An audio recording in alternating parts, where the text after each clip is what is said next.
trans and non-binary people are discriminated against in every single public institution. If I went in the women's room, I would get, asked why I was in there by the older ladies, and then going in the men's room wasn't really an option because I knew I would get like a lot of weird looks.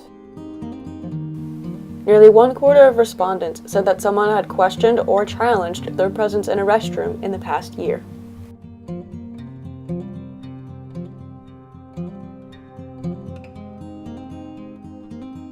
My name's Angel Kali. I use he, him, his pronouns, and I am the Assistant Director at the Center for Sexual and Gender Diversity at Duke University.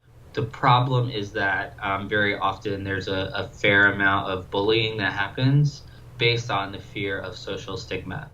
Those who expressed a transgender identity or gender nonconformity while in grades K through 12 reported alarming rates of harassment, physical assault, and sexual violence. We are forced into systems that do not provide options that match the wide range of human diversity that we know exists, right? People are forced to conform to systems when it should be that systems are built to be able to accommodate for the range of human diversity and experiences that we know exist. My name is Lane Stutz. I'm a student at Monco, and I'm 23 years old, and I also drive school bus. I didn't feel like a girl, so I had to learn everything by going online, and I actually met somebody in high school that was transitioning, and it clicked in my head okay, that would make sense for me to probably explore that more. I think the worst mental obstacle was the whole gender identity thing, because you're inside, you feel a certain way, but the outside doesn't look like that. You look in the mirror and it's that's not how I feel. The reality is that often when trans and non-binary people are facing negative or disproportionately negative mental health outcomes, it's not inherently because one is transgender or non-binary. It is because of the social stigma and discrimination that individual is facing.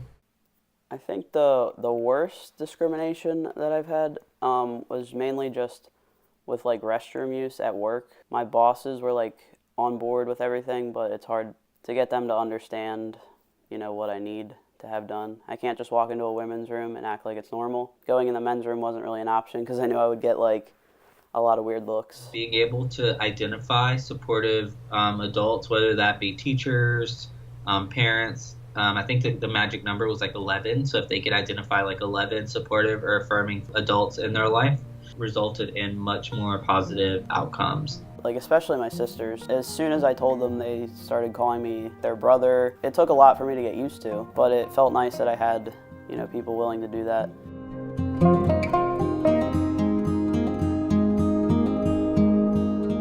The other problem is that often when trans folks seek out medical care, folks are having pretty negative experiences, which is going to discourage even more seeking out that care.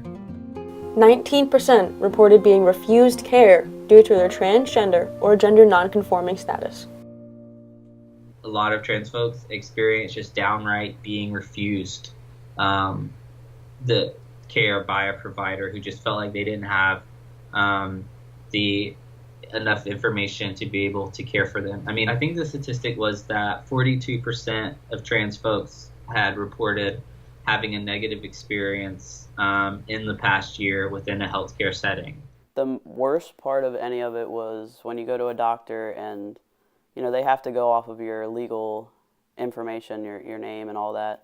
So, when they come out in the waiting room and call you by your, your original birth name, it's almost embarrassing. But even when there's this kind of, the pendulum tends to move towards justice is my hope. I'm hopeful with the kind of blue wave that happened over the midterm election. Also very aware that we have to be in the now, right? There are people who won't make it to the next election.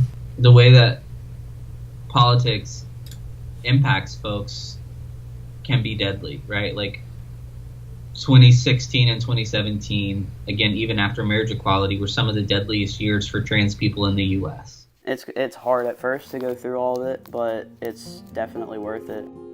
40% of respondents have attempted suicide in their lifetime.